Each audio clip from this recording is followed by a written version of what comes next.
Delhi liquor scam లాంటి ఎన్ని స్కామ్లు వచ్చినప్పటికీ కడిగిన ఆణిముత్యం కవిత అని గల్ఫ్ తెలంగాణ జాగృతి అధ్యక్షుడు హరిప్రసాద్ చెప్పారు. ఎలాంటి ఆరోపణలు చేసినా బయటకు వస్తుందని ధీమా వ్యక్తం చేశారు. గల్ఫ్ దేశాల్లోనూ కవితకు అండగా తామున్నామని హరిప్రసాద్ చెప్తున్నారు.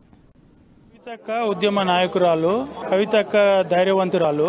మా గల్ఫ్ లో ఉన్న ప్రతి ఒక్క కష్టంలో కూడా కవితక్క పాల్గొనే ఉన్న సందర్భంలో కవితక్కకి సంఘీభావం తెలపడానికి మేము గల్ఫ్ నుంచి రావడం జరిగింది. కవితక్క మీద ఎన్ని అగత్యాలు చేసినా గానీ, ఎన్ని విషయాలు చేసినా గానీ కడిగిన ఆణిముత్యం లాగా కవితక్క బయటకు వస్తుంది. ఎందుకంటే కవితక్కకి స్కాములు చేయాల్సిన అవసరం లేదు. స్కాములకి చేసే వాళ్ళు వేరే వాళ్ళు ఉన్నారు. ఎవరు ఉన్నారంటే బీజేపీ ప్రభుత్వంలో ఉన్న పెద్దలు, మన ఎమ్మెల్యే కొనుగోలులో ఉన్న పెద్దలు, ఇలాంటి వాళ్ళు స్కామ్లు చేస్తారు. కానీ మా అక్కకి, మా తెలంగాణ ఆడబిడ్డకి అవసరం లేదు, దానిలో ఇన్వాల్వ్ అవ్వదు. ఎందుకంటే కేసీఆర్ గారి అభివృద్ధి కవిత యొక్క కేసీఆర్ గారికి అండగా ఉంటుంది కాబట్టి ఆమెని ఏదో చేయాలి, ప్రలోభాలు